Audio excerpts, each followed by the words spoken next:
Hi guys, welcome to episode 10. We have got Lee Devereux here, our casual blading bevvie. Lee, how you doing, mate? How's things? I'm very well, thank you, boys. And you too? Yeah, very good, mate. Good to see you. How's the lockdown, the quarantine, the shit situation keeping you?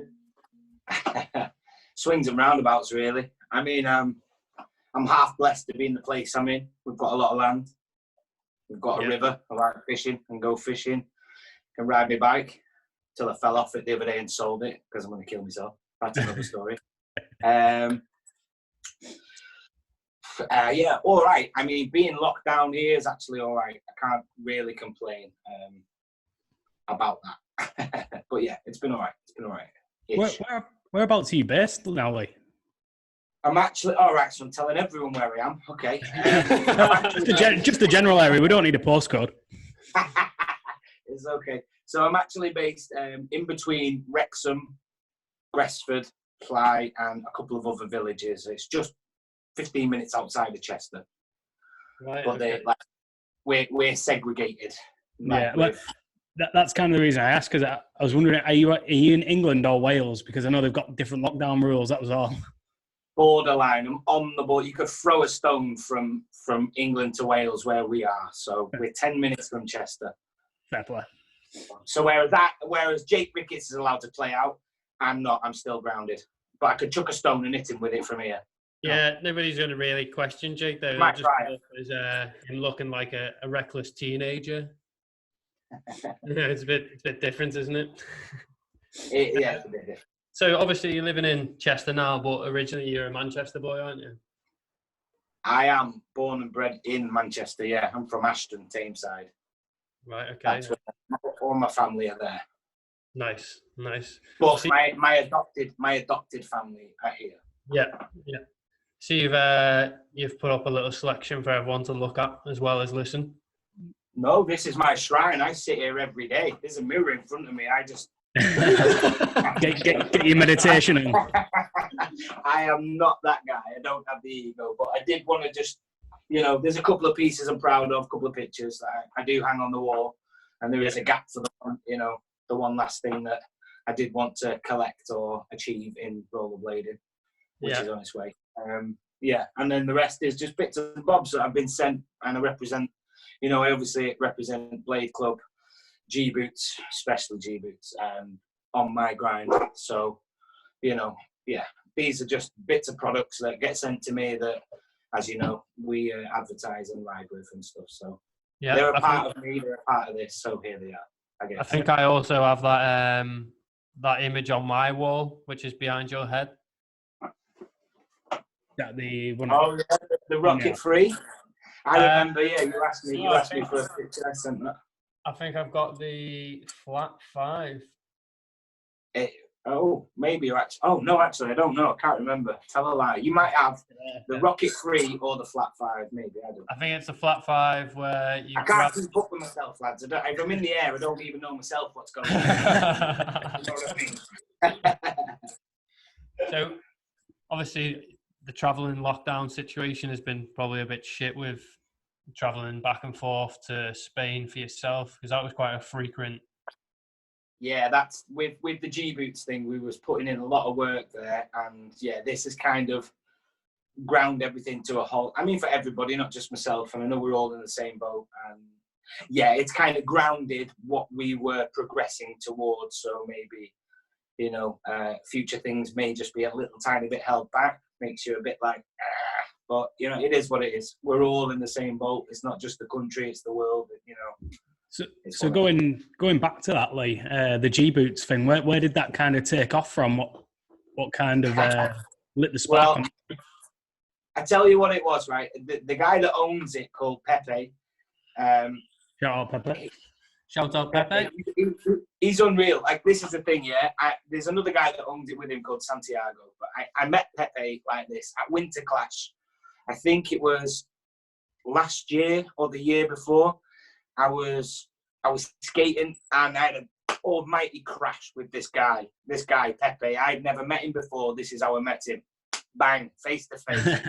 Smashed into each other. I was a little bit dazed, and I looked at him, and he looked at me, and I'm telling you, like, he's the doppelganger of me. Like, he looks like me, but he looks a bit older than me. And I'm actually older than him. But I looked at him and I was like, wow, are you my dad? I was like, whoa, are we related in some way? He had one eyebrow. He had jet black hair. He looked exactly like I do. And so that's my introduction with Pepe. And I'm going to tell you how it is. Like, I went to the stalls. You know, they have the stalls in Winter Clash. Yeah.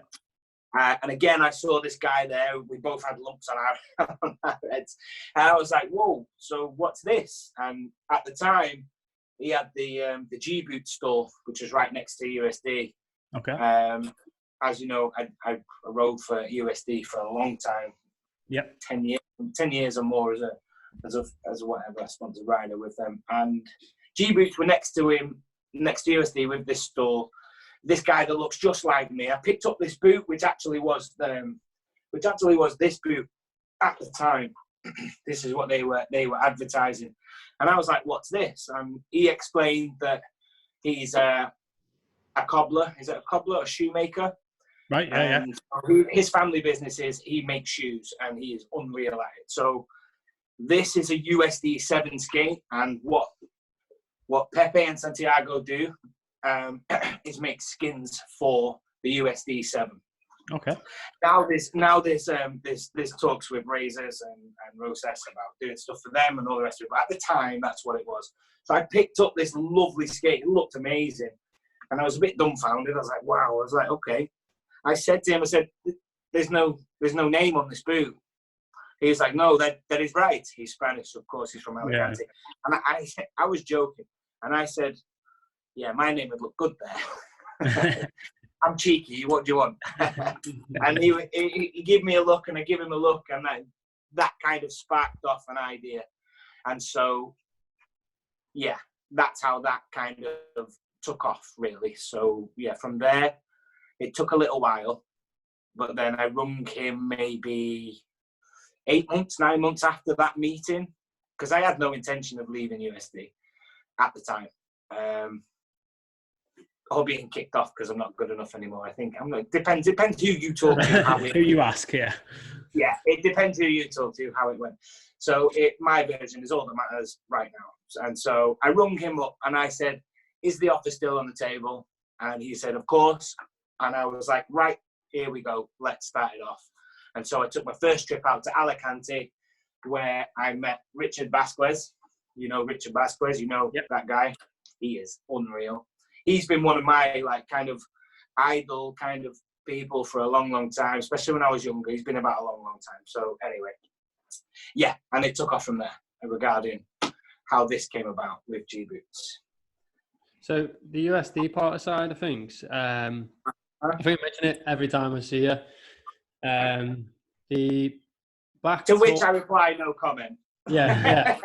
Every statement I ask you, that's usually the reply. But now you've got me trapped on film. Yeah, I've got no choice. Okay. That is true. Unfortunately, you are trapped on Casual Blading Bevvie, and everybody is going to hear. Okay. I always remember that iconic photo of you doing a back talk down a box with an umbrella in your hand. I remember that. Yeah, I love that photo. It's a great picture. That's one of my favourite pictures. Yeah, it's one of my favourite pictures. That came about, I don't know if you remember, I don't know how long ago it was, the Lausanne Street and Bowl competition. Do you remember that? No. See, well, a lot of people watching should know, and if you don't know, then you better get back to the history books and have a good look, because that's where you'll find me shining. I'm going to say maybe, it's got to be over 10 years ago. Yeah. And so that picture was taken in Lausanne by a guy called Boole, who alongside, what's his name? Diego, is it Diego? I can't remember exactly, but they had a crew called Cheaty Booth Crew. There's a picture of a panda, and they all organised and put together Lausanne Street and Bowl contest. It's huge. It's on Lake Geneva. And so basically, I I looked in for a long time. I didn't understand about linking up with people and going places, and so I just stayed at Boneyard where I was safe and all the rest of it, learning what I was learning. And so I looked in Unity Mag, and I could see all my friends every year were going to this place. You know, Dave Smallman, Andrew Hosker, Michael Jackson, all my original, you know, people that I learned and grew with as a rollerblader, aggressive rollerblader. And this one year, I was like, I wasn't jealous, but I was envious of what was happening there, and so I wanted to go. But I made the decision in my head. I was a few years in, running quite hard for USD, and I was kind of on my game as well. Like, you know, I'm a bit of a dancer on the rails, and there was something about me there that I just said to myself, do you know what? I'm going to book a flight, and I'm going to go with them this year. And I remember telling Dave Smallman, I rung him up, I said, I'm going to come with you this year. Can I stay at Bull's house? He was like, yeah, I'm sure that's not a problem. So there was, I think it was me, Dave Smallman, Andrew Hosker, Nick Brickland, love him. Also, God, I'm forgetting friends and I shouldn't. They're gonna be upset. That's the old I can't remember exactly everyone. But I made the decision. This is where the poignant part for me in rollerblading is where you realise you have an inner power, and you can make a decision at home about winning competitions. And I knew at that point I needed to win something. I wanted to win something. And so I made the decision there. I rang Dave. I said, can I come? He said, yeah. We linked it up. And I went there, and I surprised myself. Although I knew I wanted to do it, there's a street and bowl comp, and I've never been a bowl skater. My Jake's a good bowl skater. You all know that. But every time we go skate a bowl with him, I watch him. You know what I mean? You can't keep up with that kid on a bowl. No, so I don't like bowls. I don't like bowls. Jake embarrasses me on a bowl. But street ramps and all that I'm good with. So there was a best trick competition, and there was the open pro competition. And I ended up winning both of them. I say to my surprise, but just because you make the power in your head. You know, I was skating against skaters that I'd literally watched in videos. Rob Guerrero mainly. Rob Guerrero was in the competition, and like I come out on top, and I won a fair bit of money. There was champagne, and that was my first taste of like, holy shit, like this is good. And I remember Adam Kohler was the UK manager at the time, and from that competition came this massive box of goodies, and then invites to go skating elsewhere and stuff like that. So, yeah, I don't know if I've gone off on a mad tangent there, but no. That's where for me, everything started falling into place in terms of, oh, you can do something here.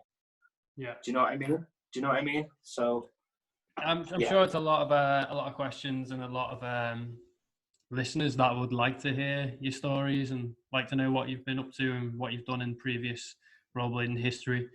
You know, it's not you're not going off on any tangents. It's quite enjoyable to listen to your little stories that you've got. I am a bit of a storyteller. I've got a few stories, I'll tell you that much. Yeah. So obviously, you know, from them old times and skating them times, you were quite local to the Boneyard growing up. I was, yeah. I mean, I started going there, what age? It must have been 13, 14. Yeah. I was the guy, they'll tell you the same at Rampworks, because I was going to Rampworks 1 at the same age, and we'd go to Shrewsbury, Monkmore, which was an outdoor skate park. But I was the guy at the Boneyard that went in, I had bright yellow dungarees. Honestly, I was the loudest kid. I grew up in children's homes, so like being calm was never a strong point for Lee, especially being young. And so I couldn't do anything. I just had all the gear and no idea. So, you know, I had obviously a few FCO roams, quite a few sets of them. And then one day we went to France, and then I got these majestic 12, 13s, and they were the white ones. And I was like, wow, everyone's got these in the skate park. I'm going to look sick when I go back. Yeah, your skates look sick, but you look like a flying banana, bro. Do you know what I mean? I had these bright yellow dungarees. And how all the boys managed to accept me was unbelievable. I say that in actual fact, they didn't quite accept me. I was just there in their space as that annoying grommet, you know, because a few of our lads were good, like especially Tom Delzani, like he was so stylish, and Andrew Hosker was pretty stylish as well, and they knew what they were doing. They'd have maybe not a huge vocab, but what they could do was how they perceived rollerblading to be. And I was the kid that was, I'd just go and do a flip, or I'd just go down the rail. I wouldn't care how I looked doing it, because I never had that thought process, because I lived in a different world. So every time I went skating, like, especially at that age, I was in a children's home, so that they take me to skate and not know, like, what I know now to what I know then. I knew nothing then. Excuse me. I had no idea why I was skating, or why I was getting so good at it over progressive, times and stages of going skating. And it was a vent. I was a very hyperactive child with ADHD and, lots of other issues, mental issues, and all the rest. I've been about from before I got to that age. I'd gone into care at, say, 6, and 7, 8, 9, 10, 11. I'd actually been to every children's home in and surrounding Manchester, as far as Bolton, Wigan. There was no more for me to go to. It was uncontrollable. And so they said to me, like, how would you like, they said, social workers, they said, how would you like to go to a place where you could do some fishing and see the bunny rabbits and the sheep? And little old dumb me's like, yeah, cool. So then I came here to Wales. And it was then I'd started skating properly, because around Manchester and its surrounding areas, from 6 to 7, 8, 9, 10, up to 11, I travelled as maybe a 15, 16-year-old. So I was never in a house. I'd always run away. So we'd always have bikes, and we'd bike around everywhere. We'd sleep at this young age. Like, it's kind of bad, but those days were different. I'm 38 now, 37 now. So, it was very, very different back then. I remember going to Bolton, and they wouldn't let me take my bike, because they knew I'd always run away with my bike, and that, would never come back. So I remember there was a kid had some Sonic the Hedgehog rollerblades, and I was like, wow, gives a go with them. And I remember, like, there was actually, go back just before that, I used to go to a roller disco in Denton, which is just outside where I was born in Ashton. And there was a home there, and I'd go there every Friday, and I'd skate around the roller rink in quads. And so then moving on now back to where I am, to seeing the kid on Sonic the Hedgehog rollerblades, having no bike, and at that time must be 8 or 9. I had no bike, I had no way of moving around. And so I was like, hey, gives a go with them. And it wasn't to do tricks. I had no idea about tricks and nothing like that. It was literally to get from A to B. Yeah. And I remember very clearly, like, it was at that time where I found a conscience, because I just wanted to steal these skates off this guy. Because I had a Sonic the Hedgehog watch anyway. And I loved Sonic the Hedgehog. And I was like, wow, I could get about. I could look kind of cool as well. And so this kid gave me a go. He gave me a go. And to my surprise, I give him back. And I was like, thanks very much. And then I'm walking home, and I'm like, oh, tick, tick, tick, tick, tick. I need some skates, because I can't. No thought of getting another bike. Just skate. Skates will do to get away. And so I walked past a shop called Oxfam. You'll know Oxfam. It's a second-hand shop, and God, you guys, I'm gonna slap you. In the window was a set of Barbie quads. Nice, lovely, white boots, pink wheels, pink stoppers. No joke. They were £2.50. It took me 2 weeks to save up my pocket money. Back in the day, 10 cigs back then was £1. Do you know what I mean? So think about that. Money was different back then. So it took me 2 weeks to save up £2.50, and then I went and got these skates. I had the woman hide them round back for me. And that was me. That was me as like a skater. Do you know what I mean? And then I went from a place there I think that was Bolton, and that was my last children's home after this one. And so the people there, I got here when I was 11, but it was a day before my 12th birthday. And so these people were actually all right. It was a foster placement, not a children's home. And there's a big difference. I'd been to a lot of homes, but not a lot of foster placements. So anyway, Edith and Jim, they said to me, you're not going to be here for your birthday because you're going to Wales, but we'd like to buy you a present. What would you like? I said, like some skates. And at that point, I still wasn't, because I'd been to the roller discos and I'd got the Barbie quads. I was used to the stoppers. So blades were a little bit difficult. When I tried the Sonics on, it wasn't as easy as it was to just push, push, push. I hadn't learned how to move yet. And so I asked them to get me these quads, and they were Apollo with light lime green cuffs and a purple boot. And they had alternate colourful wheels, you know, purple wheel, green wheel, la, la, la, la, la. And so then I came here and I started the same. We went to roller discos, and in the roller disco in Mold, they had obviously songs on, and we go round in a big circle, but they had a ramp. And you know what I mean? The ones that were all right, the whistle would go. The ones that were all right could do some laps and go over this ramp. You're talking, it's like half a foot high, not even a ramp. But I was like, yeah, let's do that. And there was a few kids on rollerblades and all the rest of it. And they did some jumps, and I kept it in.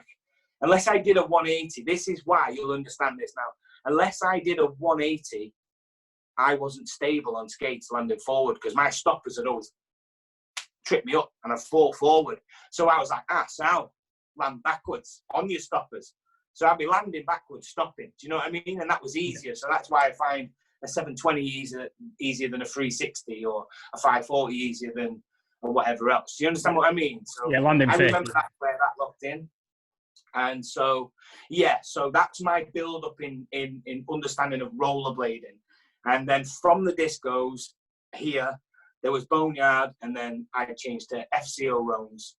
La La La. I had about 4 or 5 sets of them. I think that's where I got maybe it might have been a little bit after that. I got my first sponsor with Route 1. I think that was as I got the Majestic 12s. I bought my first pair of skates from Route 1 in Chester. Yeah, I remember they give me my first set, and this is before any sponsors or anything like that. I got my first set. What did they give me?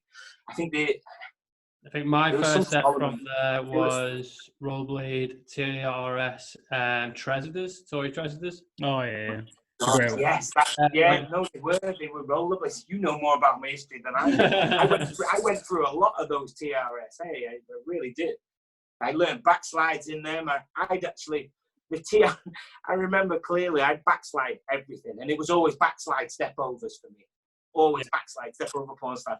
And I remember I backslid so much in the TRS that I went through the sole plate, then through the boot, and then through the liner. So the rails on my foot, I had to stuff socks. So I was essentially sliding on socks. Do you know what I mean? Like, because there was no sponsorship then. You had to pay for these things, and in homes you didn't get money. You got little bits and what to work for. And I was a lazy kid. I wasn't working. I'm going skating. Do you know what I mean? So like, yeah. Did you find, though, Lee, from the minute you put them on, you were quite natural at rollerblading, or have you found it as a challenge and a battle throughout your life? No, I found that it was easy because of abuse, men and women, in all aspects of the abuse. And for me, it was a means to an end. I'd always have to get out of where I was, and it'd always be the same groups I'd get to. So for me, it wasn't a case of can I skate? It's a case of you've got to skate, because skating's going to get you there faster than your feet in your shoes. You understand what I mean? Like, and so it's more like running away as opposed to, it was more like you were just running away from the home as opposed to actually wanting to go skating first and foremost. Yeah. And at first it was my bike, and my bike was taken, and my bike had holes in the back tires, the inner tube popped out of it, big bubbles, like, and it was raw, man. So for me, like, the fastest way I could move, the better. And I thought it probably wasn't the fastest way looking back, but I just thought it was. So like, I'd be on my skates all the time, and yeah. So it was a means to an end. If you had the Sonic rollerblades, it would have been the fastest. I had no choice but to get good at skating, and that means just skating. And like I say, by this time, still there's no tricks, there's no understanding of skating or anything like that until I get to the boneyard. So moving on from the using skates as transport. Sorry, don't let me spin off and tangent. No, by all means. But just progressing on from that. So like going from using it as transport to get away, and then obviously getting to the boneyard. At what point, what sort of age were you kind of meeting other skaters at that point? And then like, when did skaters become homies, you know, friends, people you'd sort of I gravitate don't know. I around? just think they bullied me. They bullied me because I was a pain in the ass. I didn't have, you know what I mean? I had to look at them guys to go, oh, maybe I'll get that Senate reversible hoodie. And oh, maybe I'll put some tongues in my skates and fatten them out. Oh, look at that fish brain. Like, do you know what I mean? It wasn't like that for me. And I do remember my lads were very cliquey at first, and it took years to get involved and into their clique. And I'm going to tell the truth. I don't care what they or anybody else say. It took for me to get better than all of them to get any respect.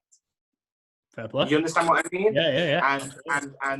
And some of them didn't adhere to that. It was, they, you know, a couple of them was like, so I kind of, people were kind of forced to respect me after a while, or not me, at least respect what I was doing. Yeah, because I sat and watched, and I became this person that was like, "What, you don't like me? All right, sound. I'll just do what you're doing. Oh, hold on, you're doing one trick, I'm doing 3 switch-ups on the same thing. You know what I mean? So, like a lot of the reason as to why I am as good as I am is other people's negativity, negative energy, and I fully understand where you're coming from.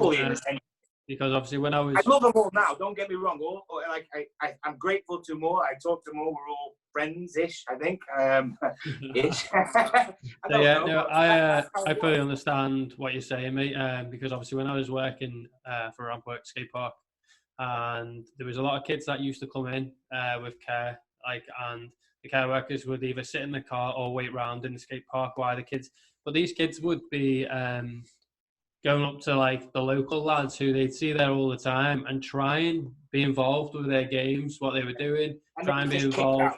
And you could see the other kids, and it was really sorry to see, like, you could see the other kids that were really good, like skating away, or just not giving them time of day. I fully understand where you're coming from, because skip forward a bit, and I'm in charge. I'm now running the skate park. I made sure care workers and social workers that I knew personally would bring those types of children to me, essentially, because I've always been one hell of a fixer. Any broken people, I can see they're broke, I can fix them. And always, like, that's always, we'll get to it, but that's only deflecting, not fixing myself. But I saw it there as well. I mean, with all range of people, because you get people with, ADHD, and the kids, they don't have their mums and dads, and so they've not been programmed exactly like next man or next gal. You know what I mean? Like, it's strange though in a skate park. Once kids in care do come into the skate park and they start mixing with kids, they don't have them thoughts of, I'm going to steal this kid's bike, or I'm going to steal this kid's scooter. It's because obviously watching them, like, I've seen them leave the skate park and they just switch like that. They go back to being like this crazy kid who doesn't want to interact with the carer. They just want to run up the road and the carer can chase them in the car. But in the skate park, they're actually really nice kids, and they just want to mix and be involved. And that's they just want to be like you. Just accepted. And because come 6 o'clock when they leave in the skate park, they turn back to them. And what are they? What are we at that age? You're not wanted. You're not loved. Clearly not liked. Do you understand what I mean? So coming to a place like that, especially that you liked and you loved them, you envied, you try extra hard to be a part of that. And the more an outsider tries, the more they're rejected. Yeah, but like I was saying, I fully understand your part of what you were saying about the going to skate park and doing your bits a bit better, and then they started to respect you, because these kids that I've seen at the skate park, they were scooter kids, but they weren't liked at first. They were trying to get very interactive with the other kids, but once they started to do tricks and they started to get better, then I'd see them turn up to the skate park, and the local lads would be like, "Oh, all right, mate, all right, you coming to skate this, or we skating this?" And they actually started to have a lot more friends, and you could see them change as well as a person within themselves. When they were leaving the park, they were just getting in the carer's car and going back to the home. They weren't causing mischief, they weren't causing issues. Well, yeah, because you look at it from that point of view, the kids then thinking, I've had a great time there. I want to do that again.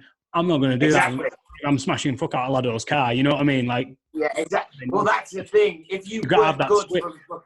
from Saturday to Saturday, if you weren't good, you weren't going to the skate park. Yeah. You know what I mean? I had a lot of carers come up to me because obviously, as you know, I was managing the park. I'd have a lot of carers come up to me and be like, "Can you just have a quick word of, I'd say, Jack, he's been a bit of a pain. You know, I want him to come back next week, but if he carries on like this, he's not going to." Yeah. I'd have to go like, "Look, mate, I need you to be really good this week because if you don't, you see, that's new school. Come back with me. Tell you what happened when you messed about. Yo, I'm telling you, you didn't get sat down and spoken to nicely. I promise you that. Don't get me wrong. They used to proper see their arse and flip out, and I'd be like, "Look, mate, look, I don't want to have to buy you for 2 weeks. You know, you really want to come back next week, don't you?" And they'd be like, "Yeah." And I'd be like, "Well, you're gonna have to behave, mate. Yeah, you're gonna have to behave."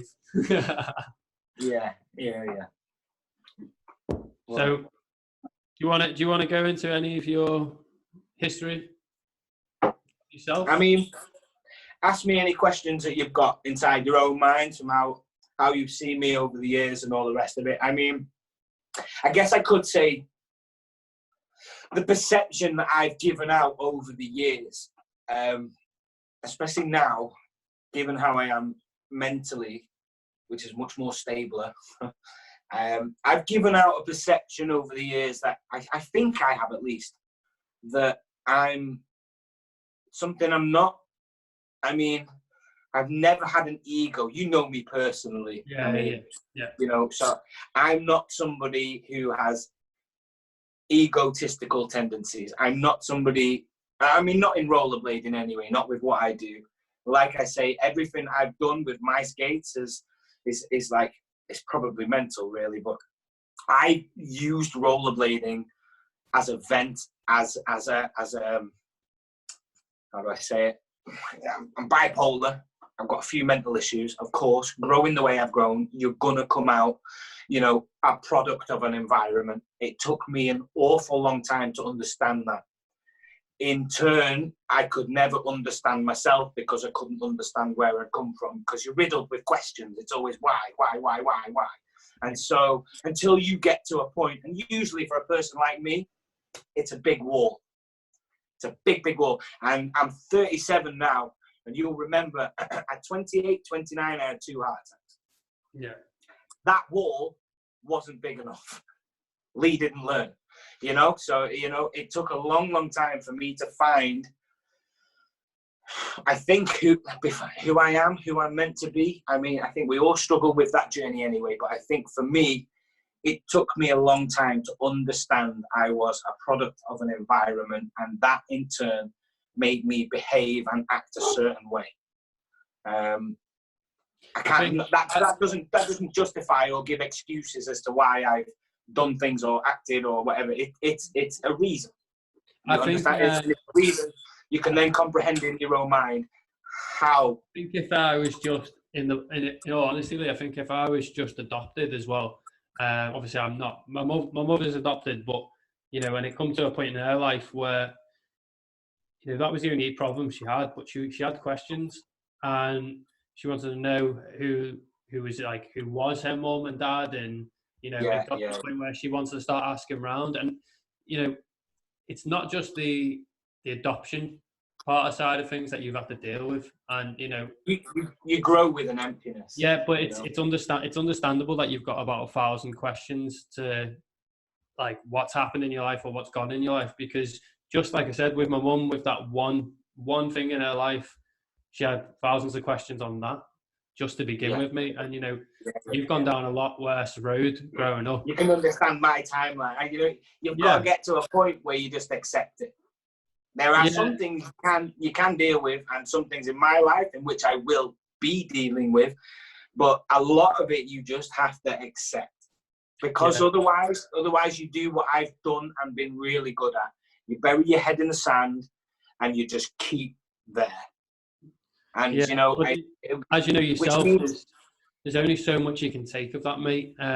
You know, before you have that breakdown, and you do break down within yourself. You know, it's Yeah. never good to hold things back and never good to let everything dwell on yourself. That's happened a few times with me in my life. One recently. You're like, those of you that know who follow me on Instagram, Lee Devereux 12. Those of you that do know that will see that I recorded a thing the other week that was like, that was a wall for me. I'd hit a wall because again I'd refused to accept some things, you know, that are more recent, past up to the dates I've told you about, and I've struggled with, really much so, really struggled with, because I've not accepted them, because I've not addressed them, or the people that have created them. And so, without saying too much, how do I say it? It took that breakdown that happened to me nearly a month ago, 3 weeks ago. It took that for me to realise, oh God, I can't say that without saying the other part. I mean, okay, my wife left me, okay? I was doing things I shouldn't have done because I have to vent. And when I don't skate, I'd use things I shouldn't. And so she had to leave. She had to leave because that makes me a certain way that's not safe for anybody to be around when I act a certain way or when I have acted a certain way. And so I had to get to a point where I accepted I wouldn't see her again. And in that moment, I've used marijuana for 20 years, okay? And the odd bit of the stuff you really should never touch. But marijuana has been, like, I fought a friend of mine for 20 years. I can't believe I'm saying this. I'm now actually 3 weeks. I'm in my third week of not smoking any weed. And how am I saying it? It took an acceptance inside me, because I've run with this kind of passionate, overzealous narcissism, if you will, because I've not learned how to trust. It wasn't installed in me. I've had fears and paranoias and all the rest of it. So I've not run from a center. I'm talking like this because I went and spent a week with Alex Burton. Okay. And, you know, known Alex a long time, since he was a child. And I've watched him come through his journey. I went to him a broken soul. And this was only 3 weeks ago. He taught me how to breathe. That sounds stupid, but he taught me how to breathe because I run with a compulsive, obsessive side of me my whole life. That's meant I've burnt candles at both ends, okay? Yeah. And so it's literally took Alex to strip me and put a mirror in front of me. And also way before this, along Fraser Watson did the same. Fraser's like my brother, like more than I love that man. Like, he has helped me in ways I won't even discuss with you guys. And so, but like I say, like the heart attacks at 28, 29, the mirror Fraser put in front of me, and what Alex has done, like I can't yet say to you I'm free because I keep hitting walls. You understand what I mean? Yep, I keep hitting walls. But now this is different because I understand why. Like I just said to you, you have to understand what you are a product of before you can then address anything. And you have to accept everything. And it is what it is. And the minute you do that, the minute I've done that with Alex this time, I've realized that I have to go forward as myself, and anything or anyone in my life is a bonus after that. Whereas I've driven myself with an obsessive compulsive heart or demeanor, I've always been a needy person. So I've always needed a girl, or I've needed a weed, or I've needed whatever it is I've needed. And I'm so clear, it's like a euphoric moment for me, because in that moment where I said, okay, I'm not going to see my wife again, the first instant of that understanding, the first decision made was, you'll never smoke weed again. You understand what I mean? These people around me that I felt like needed made it comfortable for me to be in a position where I've kept myself in a place with your head buried. Yeah. And on the understanding that nobody's there no more, my head came out the sand because there's nobody around me to keep me comfortable or protected. So for me, it was that moment where I've gone, okay, I'm on my own. I'm going forward for myself. And the first thing is, that I don't need. That I don't need. And I haven't touched anything. I'm in my 3rd week, and I know it's nothing, but my wife will tell you, she came back after 4 days. She had to show me. She had to show me not what I would lose, but what I wouldn't gain inside myself. I would never be able to be who I am. I've never met me until the last 3 weeks. And I owe Alex, I owe Caldo, who owns this Ank and I company. Follow them on Instagram because he's a cool guy, man. Yeah, it took these people and a lot. And like I say, my journey's not over yet. You know, I'm in a place now where I look in the reflection and I'm like, whoa, who the fuck is that? I see myself for who I am and what I am. So it comes in acceptance and understanding. And I think, I found strength in that. So for me personally, like as a rollerblader in the industry, I've gone out skating when I needed to. Yeah. Not because I want to, which is why you'll see. And I stopped for 5 years. I stopped for 5 years, and then I woke up and I was like, I need to come back. And someone said to me, no names, Dickie, no, you're not good enough. And then 12 months later, I put that much work in 12 months after 5 years and not. I'd won British Championships. I'd hooked up with Noodle Brain. I'd gone on the tour. I'd really pulled my finger out my arsehole, to be fair. And so I did enough, and I did a lot to come back, and that's brought me back. So my whole life has been a juggle. Now, I didn't know it, but I see it now. My whole life has been a juggle of not even trying to understand myself, just juggling different pains, whether it's abuse, whether it's physical, mental, sexual, or whether it's drug use, or whether I felt I got real friends or any friends, or whether I could trust or not. I've juggled everything, as opposed to chucking it in a bucket, going through it one by one, understanding and accepting. That's the only way you can get stuff behind you, I feel. So I'm still on that journey, and I've still got an awful long way to go. I feel blessed that I can see the way I see, but you have to understand, I wouldn't change a second of my life. I say this to everybody. I wouldn't change, because when I talk to people, this is why, when I talk to people, they need to go and talk to people. You know what I mean? I wouldn't change a second of my life. I wouldn't, hand on heart, I wouldn't change a second of my life through the fear of not seeing through the eyes that I do. Because evidentially, my run-up in life, now I understand the only reason I'm here is to be a father. I fuck rollerblading, fuck everything else. The meaning of my life is to be a father. Of course, I have dreams, I have aspirations in my world, in our world of skating. But my reason is to be a dad, and that's the only way I can put right things of my past. Because I know I'm going to be the best dad in the world, you know? And I know that my wife's going to be the best mum in the world.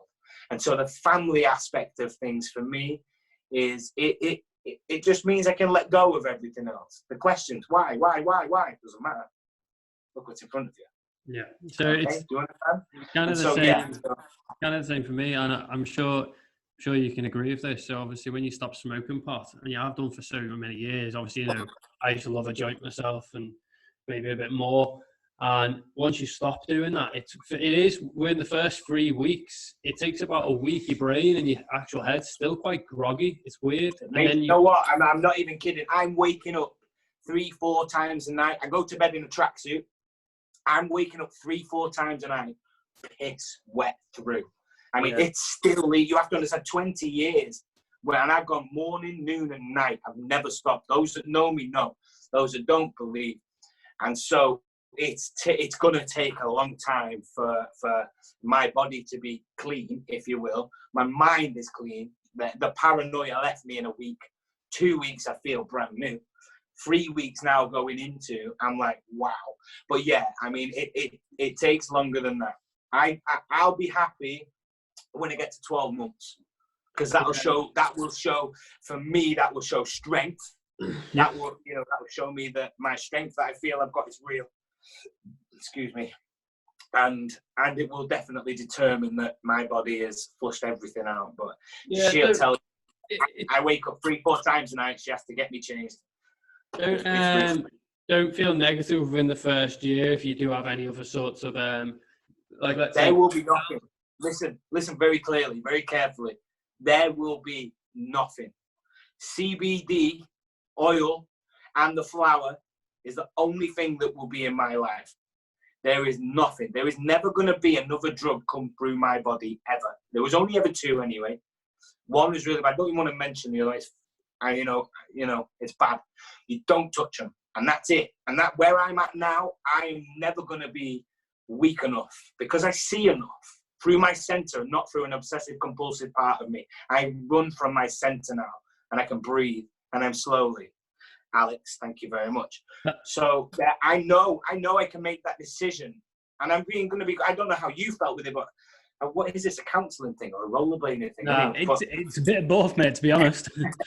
Yeah, do you know what? You're helping me here, lad. So I don't mind. Yeah. But I'm gonna say to you, I haven't had a single craving, and I mean, I haven't had a single craving for a joint. That's because you know, as soon as you put that joint to your mouth, you know what the results are going to be. You lose what you've worked for. And like I say, my head's out in the sand, and I'm not about losing. Like, once you've got that why as well, now, like you say about being a father, I can relate to that, like, hand on heart. 2.5 years ago, changed my life dramatically. Yeah. I was quite happy to, drink myself stupid. Congratulations. Thank you, man. And it's one of them where, like, I get where you're coming from. That being a father dominates my entire life. Like you say, rollerblading, work, everything else outside of that, second fiddle. Being a father and a good husband, I can completely vouch for that. And congrats, man, because once you do get that feeling, it is blessed. Like, regardless, how you dress it, just truly blessed. So congrats. Yes. I praise the Lord, but honestly, I pray for that blessing every single day. And now I know that the only reason I wasn't getting pregnant is because of the weed I was smoking. I went for a test, and the doctor rung me back up, and he said, "You've got loads, but they don't know which way they're going." He said, "A change of lifestyle, Lee, is what you need." And so I did. In 1 week, I stopped for 1 week. A while back, we fell pregnant, and unfortunately, we lost it.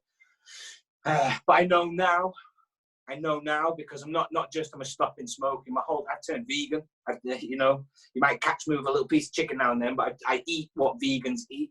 Living with Alex for only a split second, and I have there's another thing called Divine Goodness. Is it Divine Goodness on Instagram? There's a young guy from Manchester, absolutely outstanding what he's doing. He's making fresh juices with alkaline water. Yeah, I've seen you posting quite a few. Turmeric and ginger drinks, and these things flush you out. Like, all these things help build a better strength within inside you. And like, for me, I've changed my diet. It's all about the intake. So I even stopped smoking tobacco. I smoke a tobacco that has no tar or nicotine in it. There's been such a drastic change that, I'm physically better, I'm mentally better, and I'm much more aware. So I don't know, I'm buzzing off that.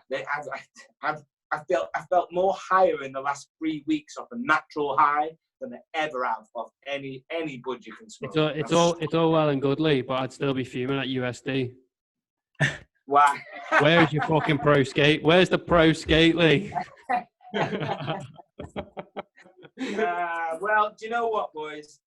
That's by the by. And again, going back to everything, you have to just accept it and get rid of it. There's new things. If you don't hang yourself up on things, other things will come right round the corner and take you out without realising it. Like Pepe. Pepe's come through. I've been going back and forth to Alicante. The last time I was in Alicante, I was designing my own pro skin with G boots. My colours, my stitching, my design. So everything I ever wanted within this industry has come to me, and will be out there, in good time. And so, like, you're not going to give any juicy deals, juicy information on them skins, there, Lou? You know what? I don't know. No, I'm not, because Richards is coming out first, and so I'll be a close second after Richard. But G Boots, like, they're a tiny company, but we're gonna make it huge. It's gonna be massive. Watch their space, because the way that they're tiny and they do everything by hand and by heart, and that's something I can really adhere to. I can stick to that for life. I'm loyal. If you're loyal to me, I'm loyal to you. But you know, I guess it's got to work both ways with the USD. I stopped for 5 years for whatever reason. But I did do a lot before that. Yeah, you're right. Maybe I should have got something like that. Whatever, you know. At least good things are coming, man. At least good things are coming. Everything I've got one space on the wall. These pictures hang over there, and I left one space blank. Well, there's two because you took one picture, you twat. But the point is, I left a blank space there, and I said to my wife, when I started again, I said I used to skate. She was like, "What do you mean skateboard?" Yeah. And I was like, no, I used to actually skate on rollerblades. She's like, did you? She didn't have a clue. And then that's when I come back, if you will. And I started doing flips. I learned cab backflip in a dream. I woke up one day and I was like, yo, just learn cab backflip. And I went straight to ramp works. Boom, nailed it. And I was like, shit, the power of thought. The power of thought, like, it's unreal. And so I came back because if I'd have had a pro skate, you'd never have seen me again. Yeah. You'd never, ever have seen me again. You wouldn't, because like a lot of the riders in the industry, you know, they're kind of used, man. You're not paid nothing for what you put in. And so there's a length of time in which people can tolerate it, and there's a length of time for which people can physically tolerate it. But for me, I am nearly 40 years old, and I'm still going fucking hammer and tongue because I physically can't stop until I have that achievement, the achievement that's now coming. And it's weird though, Lee, because I find it more of a mindset. So I always think to myself every time I go skating, I always think like, you know, I do some ballsy stuff. I'd say I do some ballsy stuff every now and then, and I think to myself like, fucking hell, I'm nearly 30. Like, there's going to be a point where I'm going to really hurt myself. But then in my head, I still think I'm fucking 12. Yeah, like, and you always will be, because that's what that brings out in you. Yeah, it brings out the youth. It brings out the, you know, the dream aspect, the, you know, and the thought process of it all. I mean, yeah, it keeps you young. In itself, it keeps you young. Absolutely, I agree with that completely. But I will say, I came back, and I have to mention this. I do, because a lot of people didn't believe in me and didn't really care, whatever. But I went to, where was it? Prague. I went to the Prague competition. And bear in mind, like, I'd not done anything for 5 years, and I've just come back. And in how long's it been after that 5 years? Would you say it's been 3 years or something? Yeah. So in 3 years, I've done more in 3 years than I ever did in all the time before.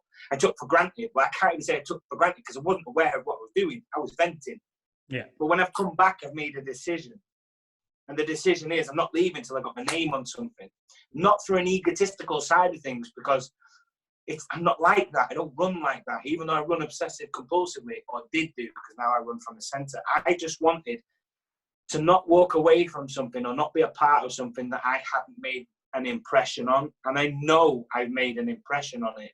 And I kind of just wanted my little sticker for that, my little pat on the back for that. And don't get me wrong, as soon as this happens, that's it. You know, I've achieved what I wanted to achieve. And it doesn't mean I'll be leaving. There's other things in the pipeline. What will happen is I'll take a step off the stage and I'll go backstage. And without saying too much, I'm going to put myself in a position to come and find the boys like myself. You know, I've grown and I've seen the guys with passion, with heart, with loyalty, with love. And I will be that guy who goes, come here, because you deserve a chance. You'll be on my team. And you'll get what you deserve. Do you understand what I mean? Like, I will always be in rollerblading, whether I'm skating or not. I will make sure that my passion for my sport stays alive through my heart. You understand? Yeah, so I don't have to be exactly the same as, obviously, I'm sure a lot of people know him, Dave Bell. So Dave Bell used to rollerblade when he was younger, and he still has. He's got so much love for me, bro. Oh, that mate, guy is amazing. He's got so much love for the industry and for the rollerblading scene. And, you know, when he turns up to the park, so he still goes Rampwork Skate Park to get rid of a lot of the old wood in the back, and also build his own little skate park in the back for, like, when he wants to put on a little shindig in the back. And, you know, I can see you growing to that, like, wise gentleman that he is. Where that love and that passion is always going to be there, even if you're not on them. you know, he's juiced by just seeing 5 rollerbladers in the park. He's made up. Yeah, and to be fair, that's exactly what the sport needs. You know, like as the sport grows and ages, you know, and people leave. That's inevitable. Like people are going to leave blading for whatever reason. Family. Smoke a non-additive cigarette. Sorry, carry on. Okay. And I mean, going from that, it's good to see people sort of sticking with it even after. You know, you might take the blades off. You know, be it filming or podcasting or, you know, any way you can still be involved without actually killing yourself down handrails, like I know you do. You know, like, yeah, but you know what? It's weird. I thought I'd be calming down, and I tell you, I say stopping smoking weed has made me, you know, whatever it's made me, but it's also relit a fire. There's like I feel like I can jump 3 feet higher now. I feel like there's more I can give for myself. You know, like I'm not going to lie to you here. What you've seen in me street skating and stuff like that, maybe, it's like I'm giving 60, 70% of my ability because we have this thought process. Well, I do, like, I'm not getting paid for this. Why would I want to go do 540 true top acid down there when that could really hurt or take my life? I'm thinking, well, what am I getting for that? And I know a lot of it's passion and whatever's in here, but yeah, I've never run it 100% purposely, selfish, whatever, or cautious or whatever. But this more awake, more aware version of myself makes me want to do more. Makes me want to, and like, so basically, I'm saying you'll see that when I'm promoting my personal G-boot skin. I was going to say, so we can expect a heavy edit. Best edit I've ever made will be for that. Yeah, 100%. Is that going to be a UK piece edit, or is it going to be overseas? No, it's I'm going to keep it overseas, I think. I mean, I might put a few bits in. The UK is the root of me. You know, I've gone from here. I learned here. My friends, my family. You all are my family. I had no family like that, so you boys are my family.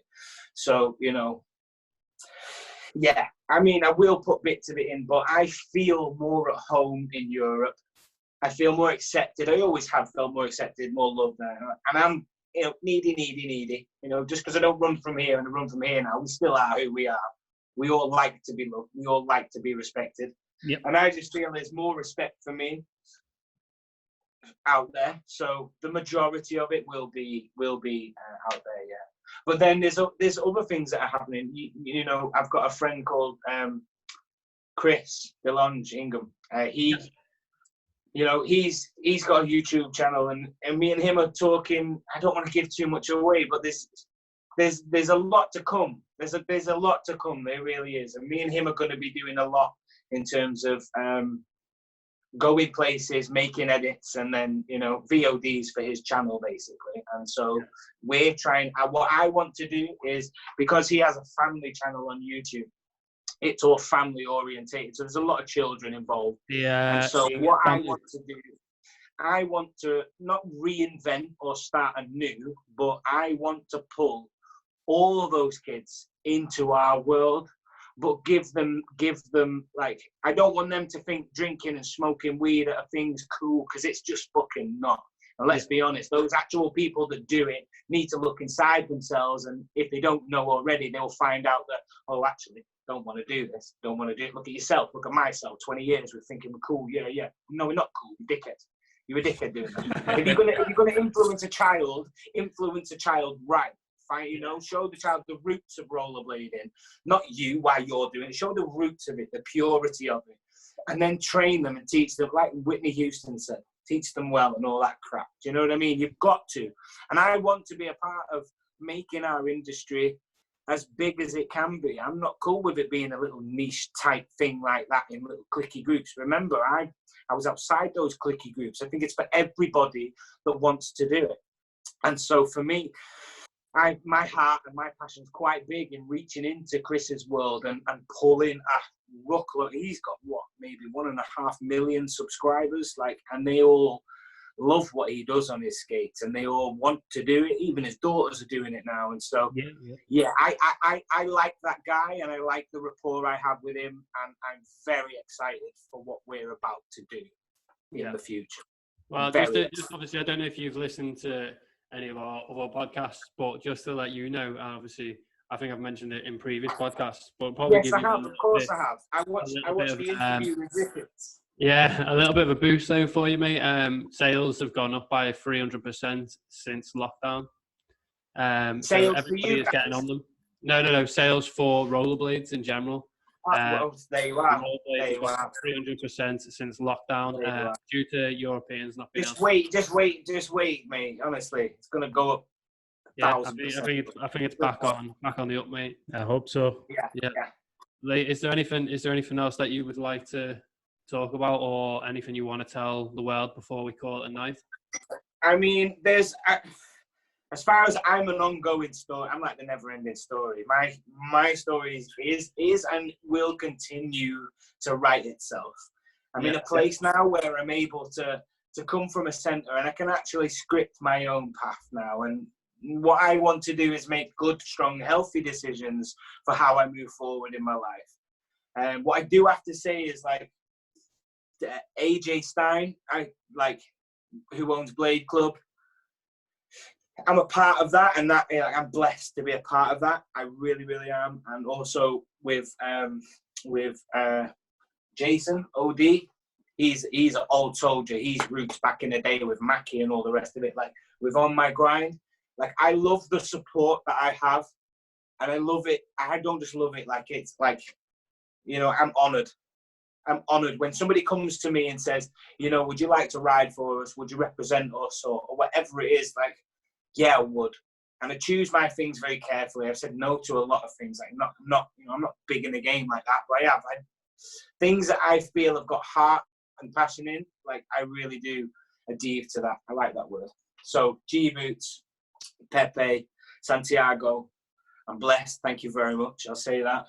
Obviously, AJ, as I just said, you're a legend, like, absolute legend. I love that support. And of course, with On My Grind. And yeah, I value the friends I have, the true friends. So, Alex Burston, Nick Lomax, God, I can go on. Billy O'Neill, Dom Sagona. I've got some really, really good friends. And I mean, it's mad. It's mad. I just want to continue with the mindset that I have. And above all, my wife is incredible, and what she's done for me, like at the British Championships, I put her on the podium, if you guys remember.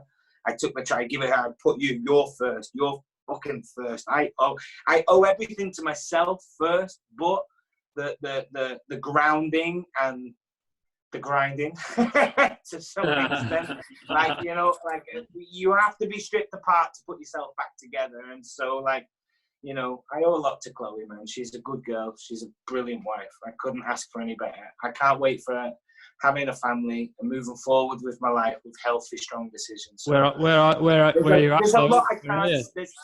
Sorry? Where is she at? Is she? Come on through, Taylor. I'm just watching the show. Come on. It is the show. It's the Devereux show. Come and sit here. You've got so legs. Come sit here. You're all right. Okay, so everybody, this is Chloe. Hi, this is my rock. All right, Jesus Christ, they can't see that. Christ. Okay. I was going to say the light is shining. I was going to say the light is shining off them grey hairs on your head, mate, but I didn't want to mention it. True age. What I'd say to you guys is, like, is this is where I'm from. This is where I'm at. I'm in the process of fixing myself, and there's a lot of healing to be done. There's a lot of hard work to be done.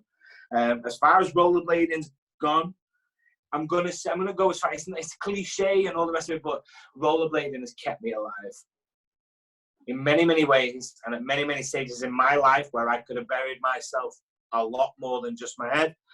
I've been kept alive through having or feeling the need to vent or prove myself or anything else. And, like, that pays off.